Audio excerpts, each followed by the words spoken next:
You're listening to the NC F&B Podcast, part of the OG Podcast Network.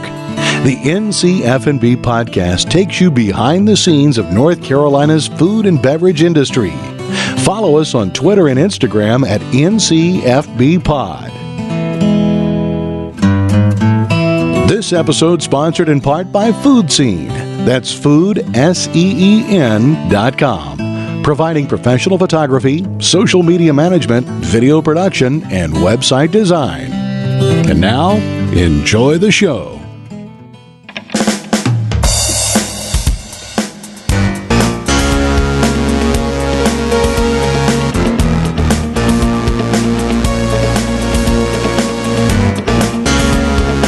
Hello, and thank you for listening to the NC F&B Podcast. I am your co-host, Max Trujillo. And I am your co-host, Matthew Weiss. And today in studio, we have three gentlemen that make up a dynamic trio of Social House Vodka. To my left, Mr. Mark Mullins. Hey, Matt. In the middle, somebody that you're familiar with on this show. Dapper Dan. Three-time appearance. I think that's in the lead. Mr. G. Patel. Gaurav the Suave. Exactly. Yes. And then a new voice to you all, the man behind the curtain, Mr. Cary, Joshi. Hey guys, how are you today? Awesome. The Godfather over here. So vodka.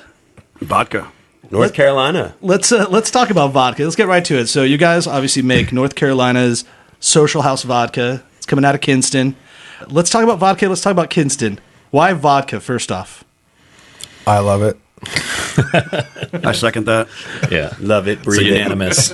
Drink it, sleep it. Having gone out with you guys a couple times, I can attest to the love that how you much all we love share it. Yeah, for vodka. We just got tired of paying for it, to be honest with you. Yeah. Totally. Yeah. Even further than why vodka, maybe help tell the story of like how does the thought come around? I know. Cary, you had already had three stacks distilling, and we're doing some research. But was it you guys were sitting around, literally having a couple of cocktails, a couple of pops one night, and why don't we start our own vodka company? Or what was the inspiration? Well, I think as long as, in addition to the fact that we enjoy vodka, we're also entrepreneurs. Yeah, and so we are always looking and trying to identify opportunities for which we can both invest and participate in. I think we chose vodka because it's something that we all enjoy, something you need to be passionate about. Vodka itself is a wonderful cocktail because you can have it almost on any occasion, any time of the day. Starting with Bloody Marys to... It is the most social spirit. Yeah, that's right. Noon on a Friday in some guy's house. Yeah, cheers. Cheers. Yeah. This is work, right? Yeah. Cheers, guys. Yeah. This is market research. Exactly.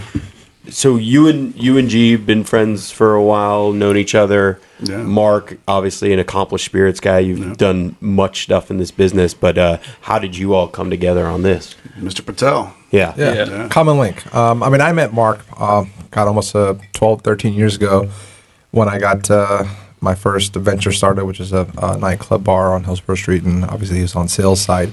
So we stayed connected, and then he had a couple of moves he made. Then I met Cary. Randomly, we were just at functions with a couple of friends and started talking, and camaraderie formed, and that's how we met. That was about 8-9 years ago. Mm-hmm. Yeah. Right, so these are strong bonds you guys have had for a while. The relationship there with Mark G was also... So Mark, at the time, I believe you were at Southern Wine and Spirits. Yeah, at the time when G was opening his first place, I think he was like 13, 14 years old or something. I don't know.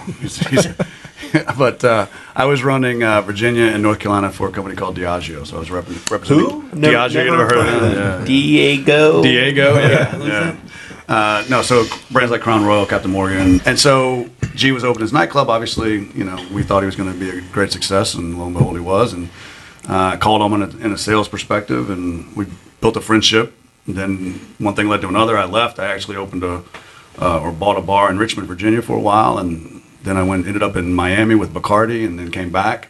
That was probably about 9 years later.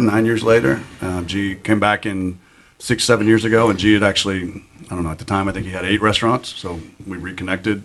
And then that's probably a good guy to know. Yeah, get some volume placements. Yeah, right. Yeah, it wasn't bad. So I called him, and we just reconnected, picked up where we left off, and a few years later he introduced me to Cary. We actually went down to Miami. The Sobe Food and Wine Festival. That was where I actually met Cary. It was actually at the airport. That was the first time we met. Yeah, G and I were actually having cocktails one night, and he said, "Hey, man, I think I want to go to Sobe Food and Wine Festival next week or in a couple weeks. You want to go?" And I'm like, "Yeah, sure." He's like, "Can you pay for me?" And might want to go. Yeah. I mean, I didn't pay for him because that would have been illegal. But right, of course. Yeah, But you got to ask. Yeah, but that's ask, right. Yeah. No. Yeah. But so yeah, he's like, "Yeah, we're gonna go," and so we took another couple of us went, and he said, "I'm gonna bring my friend Cary. I think you guys will get along. We're kind of talking about some things," and we went down to Miami for a few days, and that's where it all kind of started. So let me ask you then, Mark, to continue on this. As one in the industry and doing this from the sales side, was this ever a specific aspiration of yours to own your own liquor company? You know what? Yeah, I think so. I mean, I'm from Kentucky originally. I think I had a great grandfather that was a moonshiner up in the hills, and I actually didn't find that out until later. So I think it's in the blood. I'm Irish, right? Right.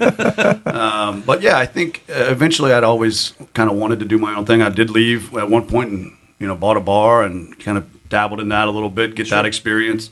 But I was also a young parent at the time, and I had kids that were 2-3 years old and another one on the way, and getting home at 4 o'clock in the morning after running a nightclub, and then getting up at 7 and going to coach 2-year-old girls soccer just didn't play. So I then went back into the spirits business, and at some point kind of figured this would go down this path. Yeah, it's kind of a natural progression. Yeah. And I'd say the same with you, G, just being that you had been a nightclub owner and then restaurants. And, of course, your story's been told on our show, gosh, I think almost 10 months ago. It's been a while. And that was last June. Yeah, that particular episode. We also had Jessica Banov was fairly new to the News and Observer at that time. And it was like, it wasn't her first story, but it was definitely one of her first. So she was sitting right there in the corner while we were interviewing G. Yeah. So that was a good time, and that was pivotal for us too, because when we got that article written about us in the News and Observer, our listenership went through the roof. Print media is not dead. Yeah, no, thank you to the News and Observer. But your story, we talked about it before about being a farmer and then living on the east North Carolina. But as you were more of a professional in the business, being a restaurateur, it kind of seems like a natural progression for you as well. Yeah, I mean, absolutely. I think that's how this spurred. All of us would enjoy either this company, Cary, myself, now Hanley from Hibernian, Samad, would just kind of go out and have a good meal and just have conversations about life and what the opportunities are. That's how this whole thing sprouted up. But I think who did we go see? I don't know why I thought about this, but we went to go see Ashley, right? And we went to Miami. Yeah, that was the reason. That's how it all started. I was like, we should go support Ashley. She's over there. Yeah. And I'm like, hey, Mark, what's up, buddy? Yeah. Don't you have some friends at Southern down in Florida that can get us some tickets or something? Yeah. So let me ask you this, back to Max's original question, because to play devil's advocate, obviously vodka is the most competitive spirit out there in the market in terms of sales, because you have so many out there, and brand recognition and brand loyalty in vodka is fierce. So you're also climbing, while there are many vodka drinkers out there, you're climbing an extremely uphill battle to try to get market share. For sure. There's no question. I think obviously when you go to any ABC store or liquor store, it's the biggest aisle. Yeah. Right. There's a ton. The difference, though, I think, when we came up with the concept in terms of the recipe formulation, the taste profile, we actually did it in collaboration with NC State. So we chemically analyzed 24 different vodkas. And, surprisingly, at the outset, we were trying to see, hey, you got these lower-end vodkas, you got these high-end vodkas, and one would naturally think price dictates where that goes. Quality. Yeah. But there's certainly a fair amount of marketing, as you mentioned. Yeah. But the other side is that there actually is a substantial taste difference. I mean, vodka is much like wine. Yeah. And I think when you get into it and start actually drinking vodka by itself, you will find the subtleties in the flavor, in the finish, in the mouthfeel. And those are things that really got exciting. And I think when we got into it deeper and deeper and deeper, that's why we were excited about pushing forth with our vodka, because I think there's certain things, the combination of the water, the combination of the base ingredient you use, you have a real ability to differentiate yourself with vodka. Yeah.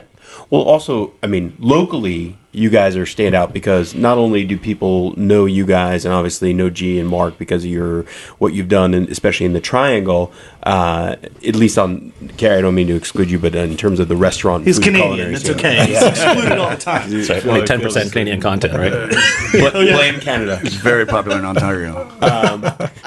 But as far as your story, it's an easy tell in North Carolina, right? Because you're made in Kinston, you're using North Carolina fruit, you're getting water from a famous aquifer, Black Creek Aquifer, and it's made in Kinston, which is up and coming, and we have the chef and the farmer there and all the thing. But right now we're only in North Carolina, so I guess my question is more of a national question on. So how does that message then get broadened to a more mass market? Well, I think you're absolutely right? I mean, it is.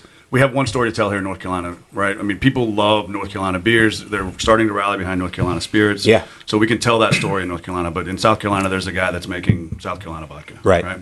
But so what resonates outside of North Carolina is the fact that it's a good quality ingredient. It's a good quality product. It's at an approachable price point, right? Yeah. The Totally. packaging's right. What it's $19.99? $19.95 at retail for the 750. We also have a 95-cent 50 ml and a $39.95 175. So all three price points are very, very approachable.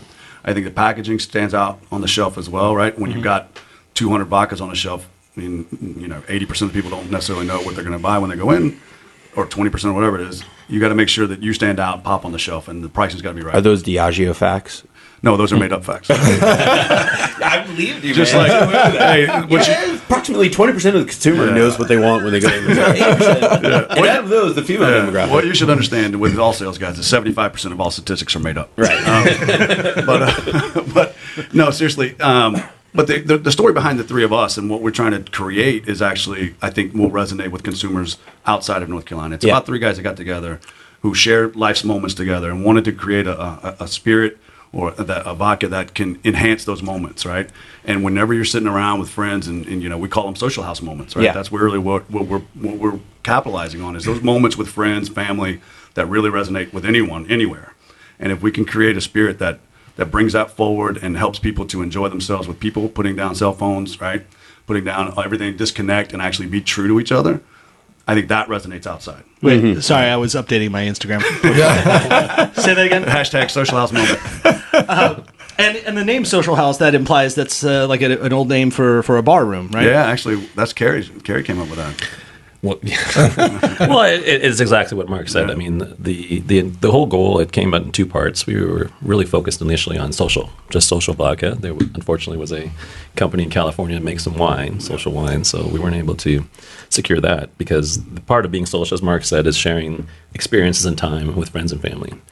Then on one of our research tours to some distilleries in Ireland, we got the benefit of going to several pubs. And the unique things about those Irish pubs in most of these small towns all over Ireland is that there's just not the place, the watering hole where you go get hammered.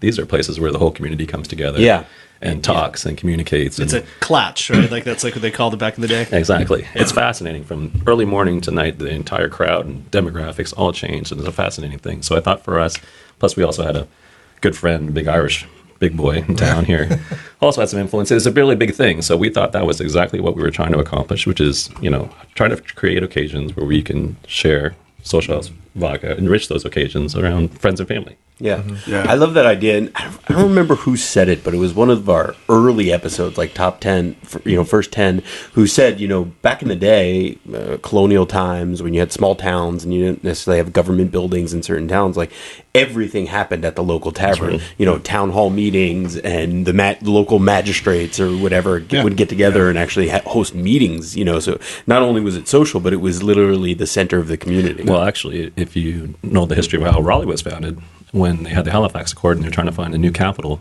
for North Carolina, they said you can find one, provided it's within 26 miles of Isaac Hunter's Tavern. Yeah. Interesting. Because they used to enjoy a great purple drink there once upon a time. So where was a purple drink? Yeah. Well, what was it called? Purple drink? Jamarcus Russell? It was like a cheer. It was almost like a cheer wine, too. Yeah. Oh, okay. But I bet it was probably made with an apple brandy. Yeah.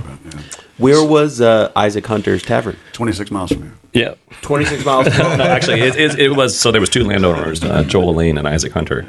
And Isaac actually thought he was going to sell the land, ended up being Joel Lane's place. So if you go down there on Hillsborough Street, there's his old house there. Isaac Hunter's is towards North Raleigh a little bit. Okay, nice. But that's why we have Raleigh. Well, there you go. But that tavern doesn't still exist, right? Oh, no. Tavern doesn't exist, but that's why there are remnants of that name around town. Yeah. That's cool. So in the production aspect of things, let's get into I want to get a little geeky because sometimes with vodka, people just go, "Oh, it's just vodka. It just like naturally occurs." Yeah. But it doesn't. There's a lot of process that goes into it.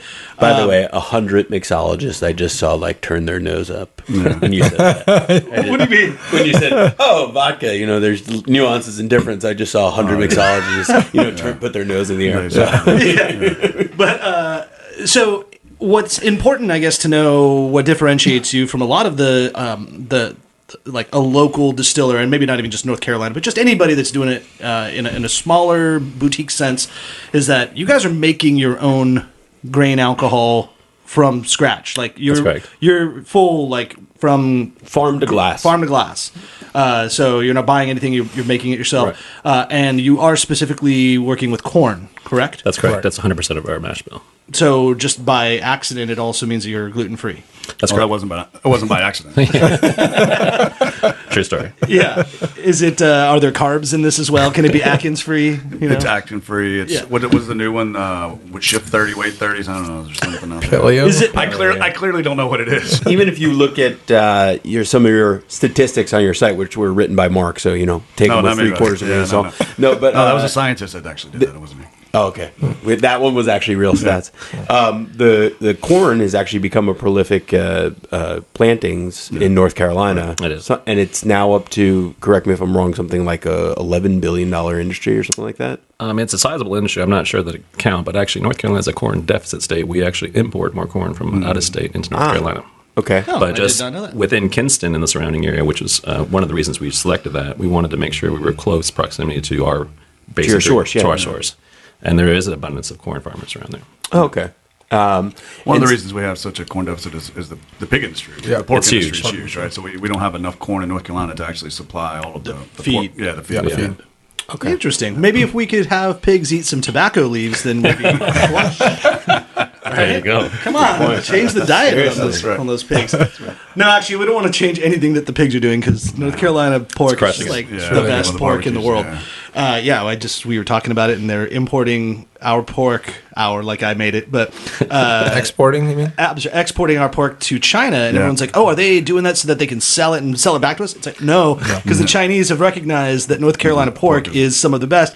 In like a comparison, it's like having Kobe beef or to that level. So they're using it as a delicacy, and we'll get into that. At Can you some imagine point. you go to a restaurant in like Shanghai and on the menu it says North Carolina pork roast or something like that? Yeah, that would be awesome. A tear would come out of my eye Seriously. if I saw that. This segment is brought to you by the Triangle Wine Company. Visit Triangle Wine Company stores in Morrisville, Cary, and Southern Pines, North Carolina. Or order your wine and beer online at trianglewineco.com. And be sure to use our promo code NCFB to receive 10% off your purchases. Triangle Wine Company. Being that we have a corn deficit, interesting choice of mash bill. Then, so what was the thinking behind that? I mean, imagine that was just part of the research. The beach line is receding. Let me build a house right here. Something like that. Now, I think Great business plan, guys. I think the other piece of it that comes into play is the fact of locals supporting locals. I mean, and so when we were out there trying to select it, obviously you sell anything. You can sell it to anybody. It's your business. You do your thing. But I think what you found when we went out there and we identified things in Kinston is they all want to help and help each other. And I think all boats rise when you do that. Mm-hmm. And so when we were out there speaking with different farmers in the area, and we helped with the help of an NC State cooperative, we spoke to a lot in the area. We ended up with Warren Hardy at Warren Hardy Farms, just 8 miles away. He just wanted to be part of this. I mean, he was excited. He's been, I think it's a fifth generation. He's third. Justin is fourth. Yeah. So they've been doing this for a long time, and to see and to help something come out of Kinston and help be part of that revitalization that's happening there, people want to get different So they have choices, and they want to choose to work with us. So that made it. There's a lot of pride in that community, Yeah, and I mean, so it's funny. I was in Kinston for my 40th birthday. That's right. Wow. You look at this body, you Happy don't birthday. realize 40 years have passed. I was thinking to myself, you look great for 50, but But during the time I was there, I spent the whole weekend, the kids and I, and we stayed at Warren Brothers Farm, and that was really fun. And I had beers with the gentleman for 15, 20 minutes until finally, like, he excused himself to go to the bathroom. And when he came back, during the time he was gone, somebody else said, "You know that's Stephen Hill, right?" And I go, he's kind of a big deal. He's kind of a big deal in Kinston. He's like the unofficial mayor of Kinston. Yeah. We're speaking of Stephen Hill, who is the owner of Mother Earth Brewing, the O'Neill, the Motor Lodge. Mother Earth Motor Lodge. And then obviously the Distilling Mother Company Earth too. Spirits, yeah. But it's a great harmony because they're making different products than what you're making. Yeah. And then, of course, little old Vivian Howard, who no one Who's knows, that? but Nobody knows her. right. And we were hanging out with Vivian because Ben Knight and I both wore red high heel pumps and did the Walk a Mile in Her Shoes charity benefit for domestic violence, and so we actually all wore high heels and walked through the town. But I was talking to Vivian, and she was being very humble about Kinston. She's like, "Oh no, Kinston isn't what it was, but it's kind of going through a rebirth." But it's a weird situation for Kinston because back in the day when the aforementioned tobacco farms were thriving, Kinston was actually a pretty Miracle Mile. Cool town. It actually has a great history down in Kinston, yeah. But sadly, you go down the main street and it looks like a ghost town. Yeah. I mean, if you didn't cross over to the other street where Vivian Howard's restaurants are, you just look like, oh, is this The Walking Dead? Yeah. What's going on? Yeah, Queen Street. Yeah. Yeah, and so it's being revitalized slowly. And in talking with Steven, I said something about the restaurant industry, and he goes, "Do you got an idea for a restaurant? Come on down.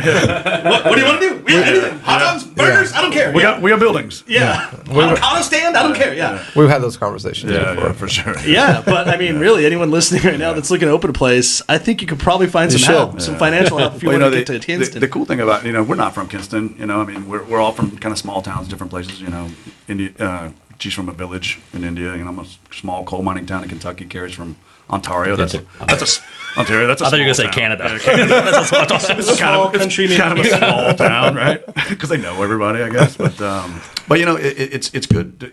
People in small towns aren't always welcome to outsiders, and Kinston's been very welcoming to us. Yeah. And it's one of the other cool things that as we've been going down this process, I mean, it's not like we did this overnight and we launched in 3 months, right? I mean, we've been working on the project for probably 4 years, almost 5 years now. Almost 5 years now. So, when we started looking at sites, we looked at Charleston, we looked at Richmond. That's where I kind of grew up there, and we have some connections up in Richmond. Charleston's just a really cool town. We looked here in Raleigh, obviously. Yeah. But when we went to Kinston and we started telling people, well, where are you going to put your distillery? I was like, oh, Kinston, we think. And they're like, oh, what? Where? Who? But now we tell people Kinston, and they're like, oh, yeah, I need to make a trip down there. I've been hearing about that place. And so the transition, even over the last 3 or 4 years that we've been kind of looking down there, has been really cool. Yeah. And I'm excited to be a part of what's going to happen over the next 3 to 5 years, right? Yeah. Because they really, the Down East Wood Ducks are down there now. I mean, you got a baseball team, which is Texas Rangers farm team. Yeah, you got two distilleries, you got a brewery, you got the Mother Earth Motor Lodge. I think is going to do great things down there. It's a cool set place for to stay. success. Yeah. It just the growth needs to continue, but That's right. but it's going to be cool. What was the joke we had, Matt, in the Outer Banks when? No, the biggest asked question when we were telling people where the vodka from is, oh, where's Kinston? Yeah, and everyone from. But let's be fair, Outer Banks people, you're on an island. Yeah. Literally, you're on an island. But yeah, so now they know. Now they know, and it's coming around. It's a cool spot to be. Yeah, it's been really cool. I want to get back to the decision for a second because, Cary, I know that you, as you said, did extensive research with NC State, and I know all you guys were involved in that. So, but it sounds like the corn decision was a more of a relationship and close proximity decision. But I'm wondering if there were certain things that came up where you said, oh, yeah, you can make a choice to make your vodka out of potatoes or corn or wine grapes, whatever it was. And they said, oh, we can make an equally high quality product. No, we did that analysis first. So that's what the analysis with the 24 different vodkas. So the first decision was, what grain are we going to use? We were trying to identify that. So we checked, vodkas that were made from wine or grapes and different wheats, French wheat, rye, everything across the board. Corn, sweet potatoes, potatoes. There's a quinoa vodka out there. Yeah, somewhere. fair. I used to represent that in New York. Yeah, no, we looked at that is like the most new age thing I've ever heard. Quinoa vodka. Yeah. I feel like it come with free classes of yoga. I feel like if you walk in and that would be a good marketing. I'll send it up to Baron Francois in New York. Here is your free subscription to a Prius. A rental of a Prius. Absolutely. Yeah. But no, so corn came out of the testing as like, this is our ideal grain to make our spirit from. Yeah, we completely looked at that, and then we also looked at the market and our competition. Obviously, there's another corn-based vodka that's doing very well out of Texas. Never heard of it. Two of them out of Texas. Yeah, two of them. Yeah, and so we evaluated that. We wanted to make sure that again, we had a high quality product. That's like the minimum bar of entry. Can you make something that's going to last? That's going to taste well? And the tricky thing about vodka is it is that simple.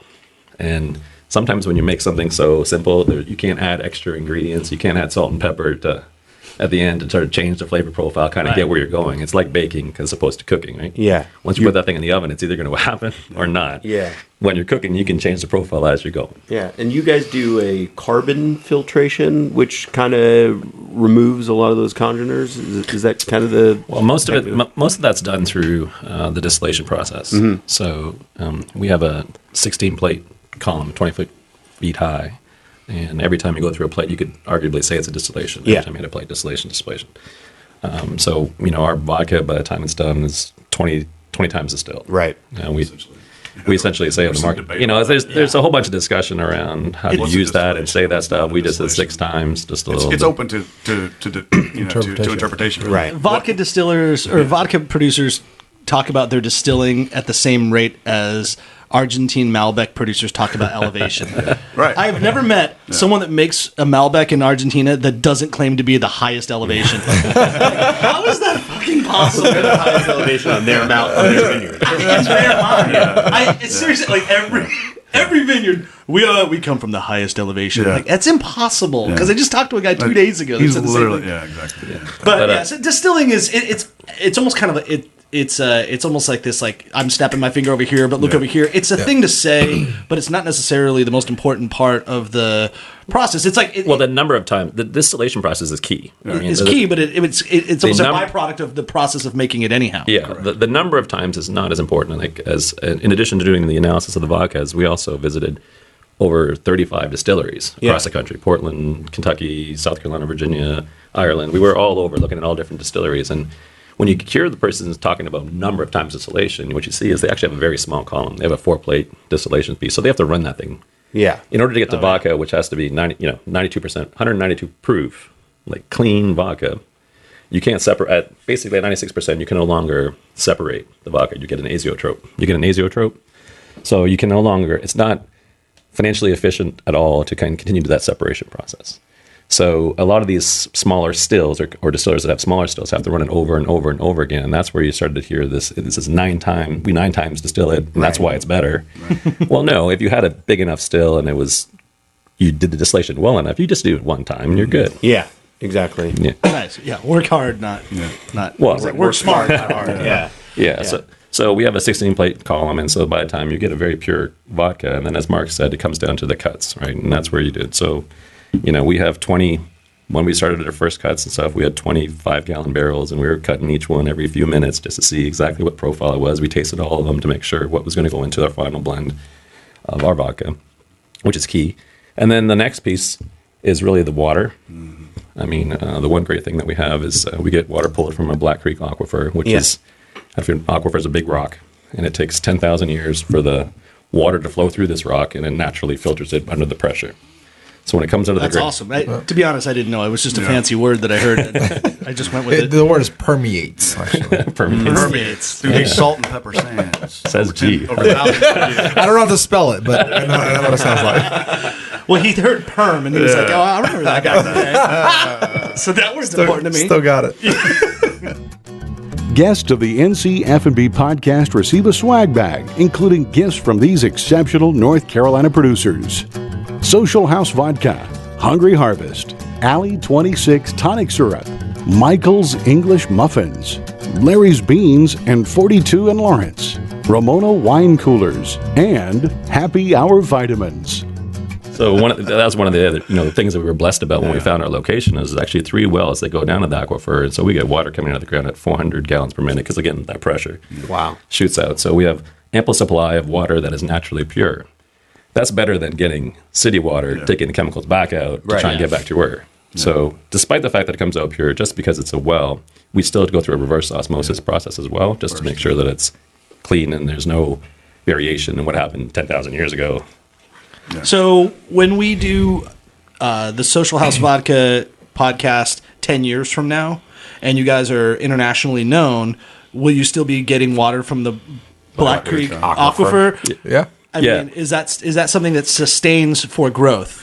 It does. In fact, we actually have a 1 million gallon reservoir on our site. Wow. And the 10-acre site that we have in this actually old, beautiful, historic power plant that was built back in the 1900s, early 1900s. Which will be open for tours on May 4th. Which will. Oh my God! That's right. Do you see how I slipped that in there? That was good. I was like, I also put a deadline to. yeah. So you put my back against the wall. And that's a good segue because I was just chatting with someone in your company, and I think it's good to know that Social House is, it's you three guys, but it's also a good team. Yeah. So shout outs to the two ladies that are very instrumental in helping your lives, Casey and Amy, who do pretty much all your work. I don't know how they deal with us. They have the hardest job on the planet. They do everything.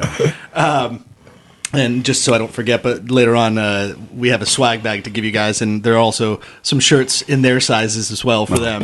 That we Do I get one without a hole this time? Oh, I actually saw on Instagram the other day you had an NCFB podcast shirt on. I did, yeah. But that was 10 months ago, so yeah, there's going to get holes.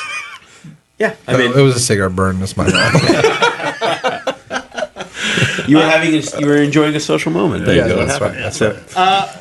But then just back up, and then after we get you add the water, then of course now it comes to our filtration. So then we have a 6-step filtration process that we keep proprietary, but a part of it is in fact carbon. So that helps take those last minute particles out. That's what I was talking about. And help finish and smooth out some of the harsher flavors in the vodka. Gotcha. So at the end you're having this premium vodka that's smooth and now can also be drank neat, but also very well applied in cocktails. Yeah, and that was a big challenge for us also. When it comes to the premium vodka, like pricing. We actually the pricing of it. I mean, based on what the quality of the taste that we had done and we had researched, because in the process of working at NC State, we had done over 120 blind taste tests and had won every one except for one because he didn't drink vodka. That's right. It was all off the nose. Yeah, he was not drinking any alcohol. He just was smelling it. That's John Seal, by the way, with Icon Hospitality. John. Oh, wow. Don't follow him on Instagram. But aside from that, we had a lot of great reviews. So the question was, we thought we had a real premium vodka, and we were thinking about maybe $30 price tag. But then, again, just keeping with the theme of what we wanted, which is trying to get as many people to enjoy Social House moments, we came down in $19.95 to make it approachable. It's an amazing price for the quality. I think that's the big driver about the whole thing because you guys aren't going to say their names, but I'll say so. Like Tito's came out of Austin, and these guys were known. They're like, this is a Texas vodka, and it was out of nowhere, and they had a good price, and they were gluten free as well. And it's obvious that those guys are, a competitor, if you will, or you guys jumped into their competition as well, became a new competition. But I mean, they came out of nowhere and just hit hard. I remember as a bartender when they first came out, I just went, "Who are these guys? What? Why should I care?" And then 2 years later, it was like, "You don't have Tito's at this bar? What's up, bro?" Yeah. And were you just like that? Were you in Jersey? Usually the hat was backwards from the person that said "bro," and Dave Matthews was playing in the background. But those guys, they hit hard, but they did an extremely great job of marketing themselves to be an American vodka and rootsy, and it's from that. So I get like the idea of being like for North Carolina, it's really cool to know that it's from Kinston and it's great water and it's great sourcing, non-GMO corn, all these things. At some point, Kinston's not going to become really as important to the national level. It's going to be about North Carolina because it's just who the hell's look. Everybody people from the Outer Banks don't know where Kinston is, so we can't expect anyone from outside of the state to know. So except those that watch the Vivian Howard show on PBS. True, that's true. Emmy award winning. Yes, but people love North Carolina, right? I mean, let's not. I think so. Let's not take I away. hope so. Let's That's not, what this whole show is based on. But, we have some of the fastest growing population in the country. Let's not take away from that, right? I mean, there's a reason for that. I mean, North Carolina is a great place. It might be bigger in Texas, but it's definitely better in North Carolina. Yeah. You guys are good at winning. You guys are good at one-liners. Yeah. Cary, I gotta say, I love. You said one time, we were just having a cocktail, and you said something about. I appreciate people that have a choice, and I appreciate them more when they choose choose better. That's it. Yeah. Oh, it was like the best quote. I'm like, I love it. And Ask him where he read it. it was At written, IW Harperstown. Yeah, exactly. it was written in pencil in the bathroom of Haymaker. That's right. Just underneath Big Small. Smalls. B.I.G. Yeah. So we're getting there, and some of the things that Max and I wanted to talk about on the show today, is the idea of North Carolina spirits as a whole. You and us have talked about it offline, but I think the conversation needs to be brought to the forefront of North Carolina spirits had a stigma for a long time of being not very good. We have a history of moonshine, and there wasn't much worth talking about from coming out of North Carolina, but being with people like Durham Distillery and you guys and a couple and Fair Game, Pine Top, Lassiter, thank you. All those guys, we've now I think moved to a point where it's like, oh, this is good. Maybe we're at the point right now in our history of it's good for North Carolina. Yeah, for sure. Right? I think what we're moving to eventually and what we want to get to, and I guess my question is eventually how do we get there? It's Shannon Healy said something on the show, and he said it about Durham Distillery, but he said this isn't just good gin, this is the best freaking gin I've tasted in a long time. Period. Meaning, we don't need to make the apology, let's be honest, that it's good for North Carolina. Right. Yeah. How do you guys feel about being represented at the ABC stores and obviously here for anyone listening that's not in North Carolina, we're a control state, so all of the liquor is sold by state-run liquor stores, not like in California where you can just get it at a friggin' playground or something. Bevmo. You can get it anywhere. Bevmo, Ralph's, Vaughn's, John's if you're in Hollywood. But so here, your vodka or anyone's product that's from North Carolina many times is in a section called North Carolina, products by North Carolina. And I think the big get is to really not be there so much, but to really be on the wall next to the Grey Goose and the Belvedere and the Ciroc and the Tito's and all that. Like, that's really where you feel like, okay, those are our competitors. Those are our brethren. That's our community. Yeah. We should be on that shelf. Yeah, we look at the vodka category as a whole. I mean, we have a competitive set that we look at, right? I mean, and sure, there are certainly some North Carolina vodkas that are in that set, but we look at the global brands certainly as our benchmark, right? And I think what I've noticed over the few years here is that North Carolinians are extremely proud of our beers. Like, we love our beer, right? I mean, we if you walk into a restaurant in North Carolina and you don't have a North Carolina beer either on tap or in bottle, people walk out. Like, Close that place. What are you from New York? What's wrong with you? Right? But North Carolina spirits haven't been represented like that before, and I think you're starting to see, to your point, and I think Conniption is a phenomenal gin. I think Defiant does some great whiskeys. Yeah, you're starting to see some North Carolina spirits that are competitive in a national and global perspective, right? And I think now that we have created a product that we feel is just as good, if not better than most, now we can start to enter into some competitions and put North Carolina spirits, not taking away from some of them, because many of them have already won national competitions, right? Sure. And so, but we think we can put something on the board that says, hey, not only is this a great North Carolina spirit, but in comparison to other global and national brands, this is also a great spirit, right? And we weren't there yet, right? I mean, we've been waiting to get that recipe perfect, ready to go, because once you enter it, if you lose, you're like, oh crap. Yeah, you can't go back. Yeah, right. So hey, I don't really like when people start listening to the first 5 episodes of the NCFB podcast. I'm like, on a technical sense, the sound is horrible. Right.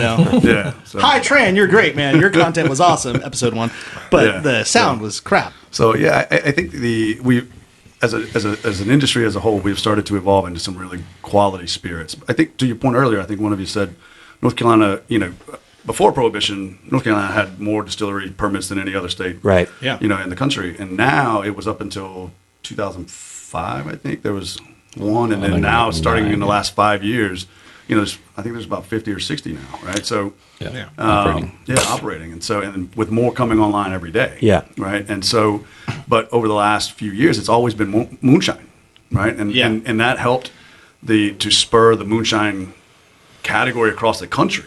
Right, I mean, North Carolina was known for moonshine, and so that's one of the reasons the distillers of 5 years ago really pushed for creating a North Carolina section. Right now, you're seeing all the North Carolina spirits are like, no, I don't want to be in the moonshine section. I want to be over in the vodka section or in the gin section. I want to be next to my global competition because I can compete there now. Speaking of that, though, we are in North Carolina. We should get the hometown or the home field advantage. Why don't we have facings on both? And many stores you do. Yeah. It's a local decision. Yeah. And I feel like the stores that really care, Yeah. like the managers who are some of the best, who take pride in their store, they do have it on both. Right? Sure. Like Yeah. they'll cultivate a nice North Carolina only section, but then also put it in amongst the competitive set in the vodka category. Absolutely. And by the way, Mark knows where I'm going with this, but back at Christmas time, just to show the dedication to the work that these guys do, this was right before right before Christmas, and I popped into an ABC store.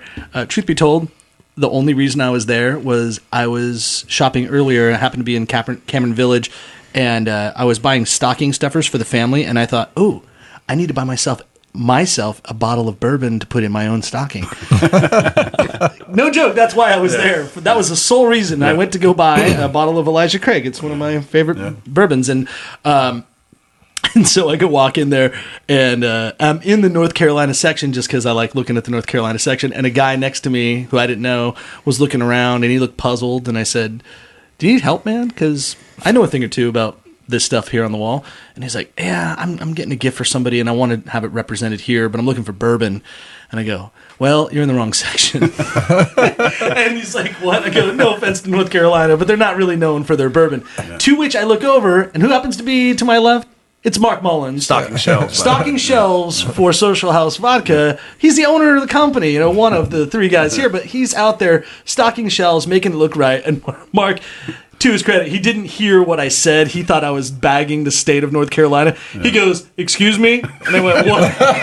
And walks over and says, I take little offense to that. North Carolina makes amazing products here. And I said, oh, Mark, we're talking bourbon. Yeah. And he's like, well, and you just said it earlier. You said, well, what about Defiant? Yeah, those guys are pretty awesome. Yeah. But not a bourbon, a whiskey, right? Yeah. It's a whiskey. I mean, technically. Drinks differently, but of course. But if you're looking for bourbon and you're in North Carolina, you can get a good whiskey, and Defiant makes a good one. Yeah. And we both sold him on that bottle, and he took it home, and I'm sure he had a good time. Yeah. It's good out there for you guys, Defiant. Yeah. And then to that same point, I had to do you a good one, because as you were continuing to stock, some other guy walks over. Yeah.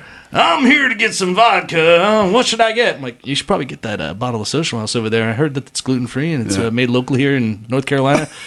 Kinston, I believe. And he's like, really? Oh, it looks pretty good. I usually get this other one over here. I'm like, nah, I don't get that one. Get this one. Yeah. And he took it. So for those of you listening, the guy that was buying vodka was not Yosemite Sam because of that imitation in his voice. It was Sheriff Roscoe. Suffering succotash.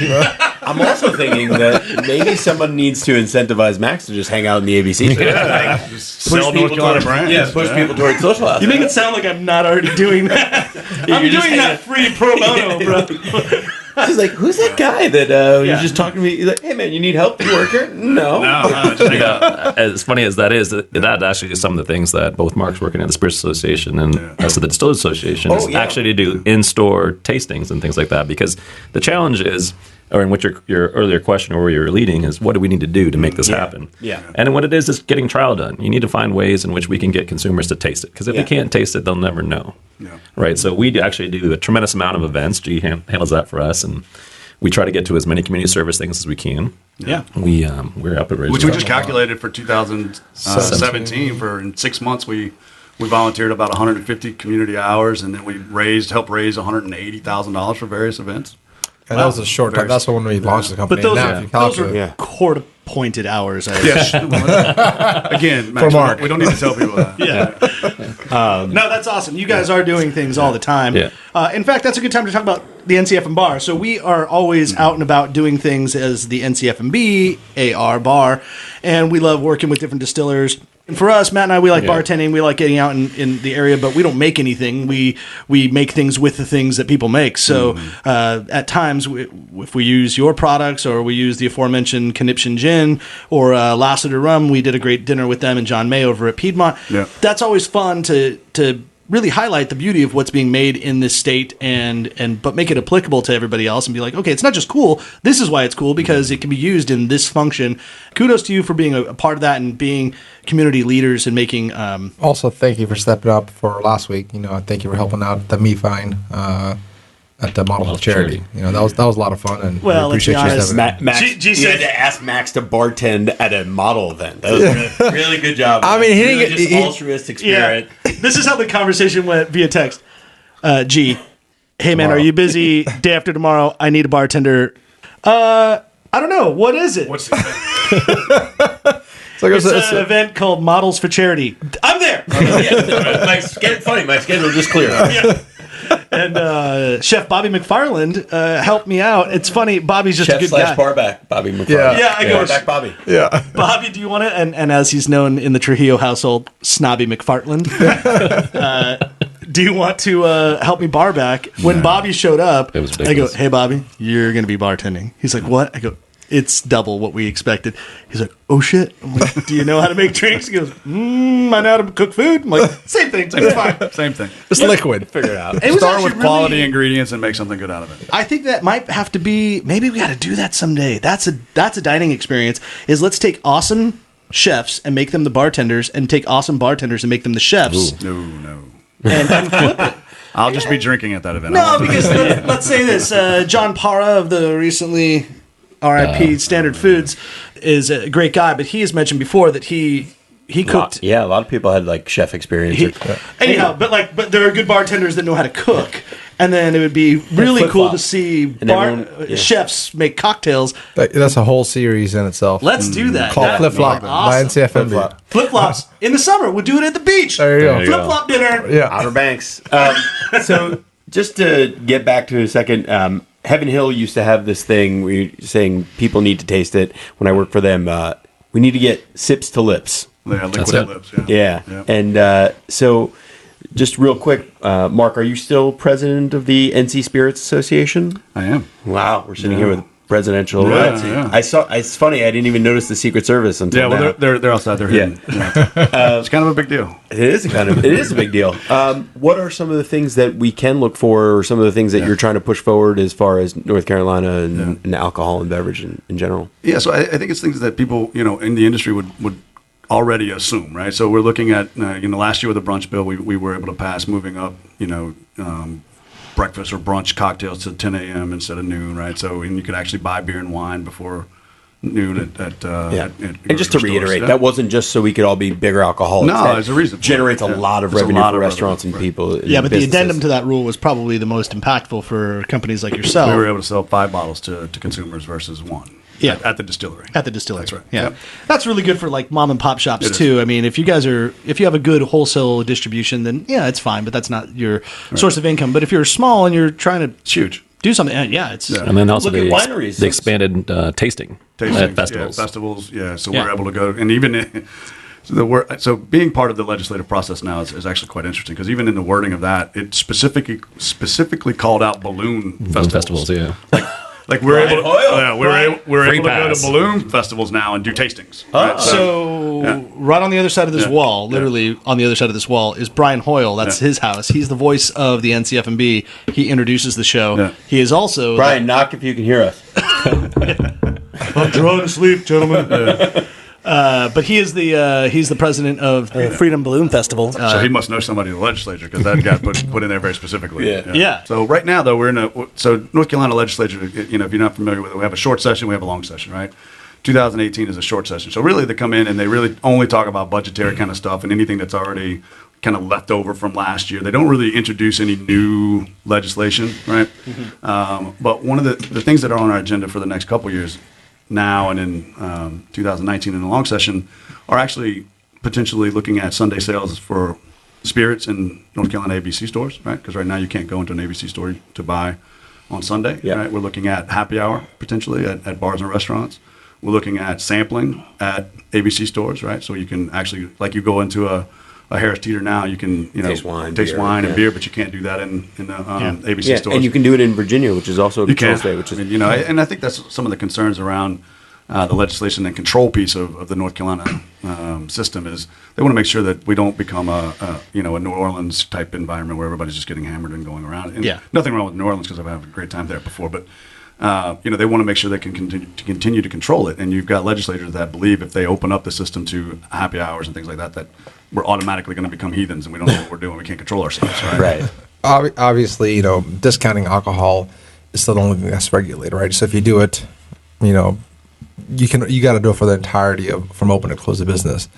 I really think that it would actually help the independent mom and pop operators, because you get a boost of revenue. I mean, between that period, I mean, your lowest point is between the open to almost 7 p.m. So if you could even see an increase of 20-30%, I mean, that's massive. What do you think about it from an annual perspective? I mean, the corporate giants, I mean, they somewhat already do it. I mean, you look at McCormick and Schmidt's, I think. Yeah. I mean, they do an amazing, they do an amazing happy hour there, and it's predominantly on food. So they're already winning there. I mean, I think it's the power of marketing. So in my opinion, I think it would level the playing field because you don't have that marketing dollars. And if you were a smaller guy, you would already have that influx of consumers who would be coming in. Well, think about the big food cities around the country, right? I mean, you think about New York, you think about Charleston, you think about San Francisco. I mean, they all have happy hours, and it's not necessarily. You still have great chefs, independently operated. Right, they're not all cooking out of an Olive Garden. Right, exactly. So, I mean, and all of the big national players are all here, right? Yeah. I mean, especially in the spirits game, yeah. But I think for a spirits side, though, if you're trying to introduce a new brand, control states are very difficult because you don't have the direct access to your customer like you typically do in open states. Right. Here, the customer really has to want to try your brand, so they have to have a way or find out either experience an event or a friend told them. Otherwise, they'll never ever see your brand. Where if you're in an open state, they have more influence in the channel. They can have more influence in liquor stores with presentation, merchandising, things like that. 2-for-1s, pricing. They have all sorts of things to go ahead and get you to try this brand that you can't do in a control state, which makes it both good and bad for us. Yeah. So just to reiterate for those people who haven't heard before and don't know, when you're in a control state like North Carolina, essentially the state acts as your distributor. So they are judge and jury and executioner because they decide whether your brand gets bought by the state and then how it gets distributed. You have some say in terms of individual locales that once the state accepts it. No. Well, in terms of you have to go. So in North Carolina, for example, there are 168 ABC boards that operate individually from each other. Yeah. Virginia has one ABC board. Right. And there you have some control on saying, okay, you're going to give me 100 stores on my first listing. I want these 100 stores. Right. Here, the state basically says, yes, you have the ability to now go in and sell your product. But then, as a salesperson, you've got to go and individually call on 168 ABC boards. It's on their accepted list of what they can buy. Right. The state and the ABC boards. I mean, we're in 6 months. We're in 200 or 50% of the ABC stores across the state, and over 300 bars and restaurants across the state. So which is an exceptional effort to get that out. Great job on the pods. Yeah, thank you. Not Points the podcast. Points of distribution. I know. Yeah, accounts sold and points of distribution. I keep trying to explain it to these guys. They're like, another acronym, really? I'm like, yeah, man. Yeah. As a former sales rep, my butthole just puckered right now. Hearing all the general sales, GSMs with PODs, KPIs. Oh, Cary knows KPIs. That's for sure. Key performance He's got that one down. So what are the chances, what's the likelihood that we'll actually have sampling in liquor stores in the near future? 100%. Oh, we will. I have no idea, man. Say it with confidence and they'll believe it. No, I think there's certainly a Mullins stat. Yeah, right. Yeah. There are certainly some great stat. representatives out there that are in support of the modernizing the North Carolina ABC system. So, and I'm working with some of them behind the scenes now to try to get things ready for 2019 in a long session. Yeah. So is the same thinking behind the sampling of products like, that's going to create people are going to get drunk at ABC stores and then they're not going to. Yeah, I think that it's about educating the legislators about what that really means, right? Yeah. So, they think that when we talk about sampling that you're just going to go in and be able to grab a bottle off the shelf and try whatever you want, right? And it's just really about taking the legislatures and saying, okay, this is a very controlled situation. This is this, and this is how we're going to do it. And that's what we're working on. I have to say, it's the legislators that are probably like just the average consumer that comes in, because even, in my day job when I do wine tastings, it's so funny when you have people that come up to you and they either won or they're like, oh no, I'm not tasting, I'm driving. I'm like, it's a tasting. Yeah, it's I'm a quarter of an you, ounce. Maybe a half an ounce. If you're on Motrin, you probably have a higher buzz than I'm gonna get. Exactly. so that's number one. It's literally to just get you an idea of the wine. And secondly, there's no obligation. I'm not going to look at you and follow you out the door if you don't buy. I would love for you to buy, but if you don't buy, that's cool. Don't just try it. Yeah. And there's such a stigma from people. Have we all who don't forgot know. about spitting? Yeah. Oh yeah, right. No one does that. You can spit also. That's why I put a spit tune. But anyway, I think that's probably the legislature who's never been on the sales side of, or the professional side of the beverage industry probably thinks oh yeah, this is a trying, not this is a drinking, not a tasting. That's exactly right. Yeah. Well, I was just going to add one other piece I think that's important in sort of helping North Carolina spirits expand is the fact that if you are in North Carolina, try it. Yeah. And if it's good, buy it and continue to buy it. I mean, if you continue to support that, also helps us, be able to fund expansion to other states and things like that, so that other people can try it. And it's a key piece. I think all of us, when we try and go out there, we certainly do that on the beer side. When people go out, they certainly buy North Carolina beers. They call for it everywhere they go. They need to look at that. There's a lot of times, there's a lot of restaurants and operators are very kind to bring in and have the spirit available. People just need to ask. Yeah, because that's another thing that you come up with especially if you say, I tasted Social House in my local bar or whatever. I want to go grab it now, but then your ABC store doesn't have it. Like, if you ask, technically they're supposed to. They are obligated to bring it in, right? No, they're not. No. It's the funny thing about government monopolies. Yeah, no. There's no requirement by anyone in the state of North Carolina to carry anything. They're all. But they can, if you request it, they will make a special order. It doesn't mean necessarily going to make it on the shelf, but you have to buy a case. You have to buy a case. And you have to prepay for it and wait for it. But wait, is that for the end, or is that for general public, or is that? At any ABC store? Yeah, I thought there was an obligation to the local place. Like, if I said I really want Pisco here, the aforementioned Pisco from Shannon Healy's, that we got to get it in stock. No, I would have to put money down and say, you have to buy a case. If the general manager of that store or system doesn't want to bring it in because there's nobody else calling for it, right? You would have to ultimately prepay for a case, so they would order it. I mean, I get it to an extent, because shelf space is real estate, and so you can't just have everything for everybody. Correct. So that makes sense. And if everybody's just like beer. We just talked to Yuli from Weeping Radish, and in 1986 there was one brewery in North Carolina. It was his. Yeah. And then cut to now, 32 years later, 32 years later, there are 270 or so. So if every brewery was like, I need to be represented on the wall of this, beer shop, it just goes. There has to be basically some legislation or some regulation. They're retailers too. They have an obligation to. They work for the government. They have an obligation to generate proceeds and pay for themselves. And so you can understand that. I think if they hear 5 recommendations, they would like to. Hopefully, that they do that. I think that what you're thinking about automatic listing is actually the state level. Everyone from North Carolina, they will list you. So one of the 168 boards can order. Right, but it doesn't mean that'll make it down to the store. It's like that first to step. My neighborhood at my shop. Right. It's that first step you were talking about. If you come to the ABC Commission, you're a North Carolina distiller, they will give you approval to sell your product in North Carolina. Yeah. Then it's up to the individual ABC boards to decide whether or not they sell it. That begs one question: is okay. So Social House has been widely distributed across North Carolina, as we just discussed, but that's for the vodka. What if you guys make something else? And are you going to make something else in the future? Is that anything you want to talk about right now, or is this a super secret plan? No, I think the focus for us is what it's always been, is we've always wanted just to do one thing and do it one thing well. Yeah. And so we've been focused on doing that. We need to speed up and make our process more efficient. We have a whole lot more quality control functions in place in terms of our product when it gets out the door. There's still lots of room for us to grow. I mean, Cary, the short answer was no. Gotta stay on point though, on message. But so vodka is us right now, is what you're doing, and that's what we're thinking about. All right, vodka is us for is it for us right now? Right now, qualifier. Once we become the number one selling total vodka in North Carolina, maybe we'll look at something else. Oh, all right. Now we are the number one selling North Carolina spirit through the ABC store in the last few months. So congratulations! Wow. Congratulations, that's awesome.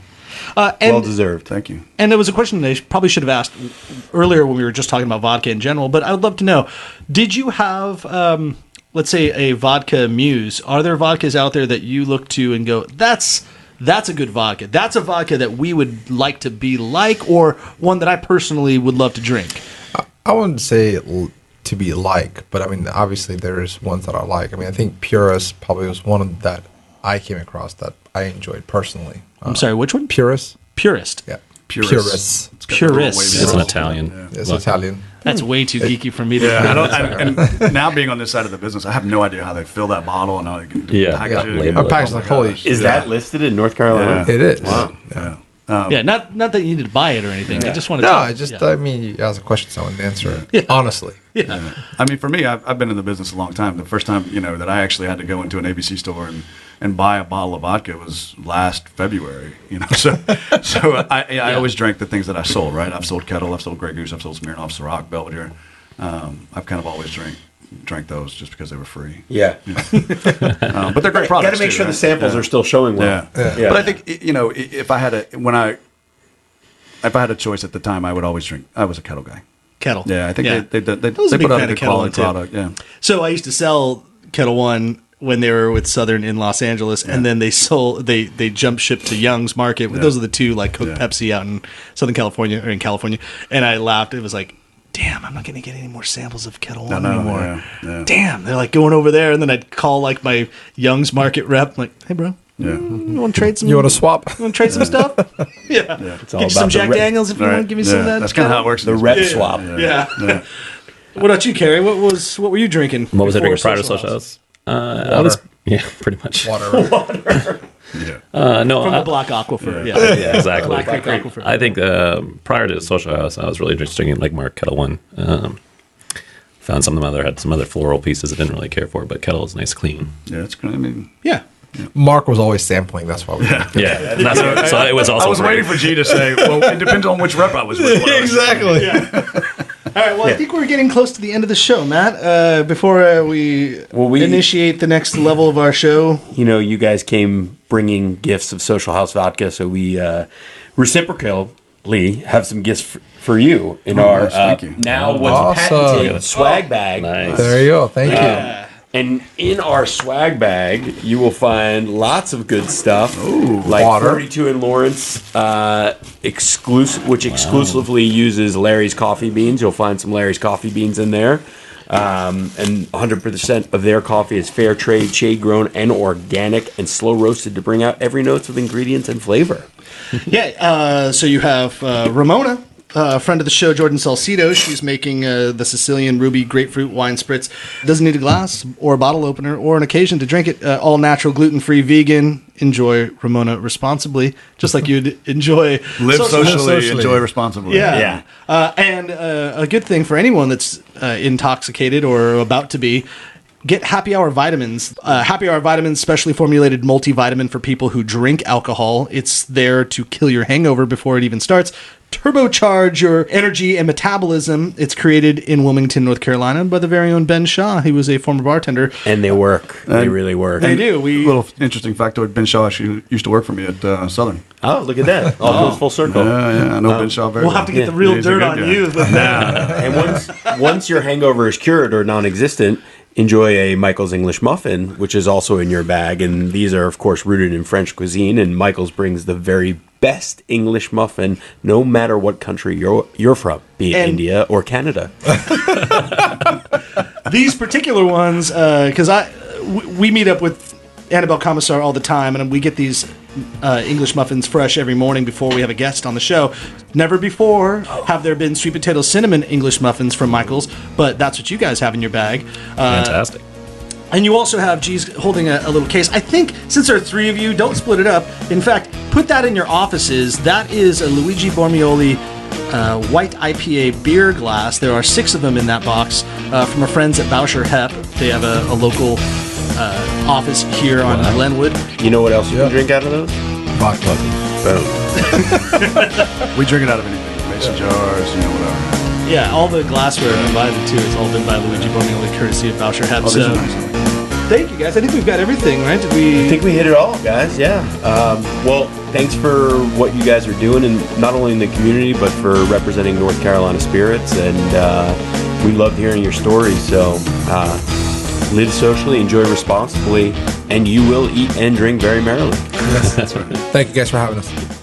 Thanks for listening to the NC F&B podcast. I am the voice, Brian Hoyle. And if you've stuck with us this long, review us on iTunes, and remember, 5 stars are encouraged.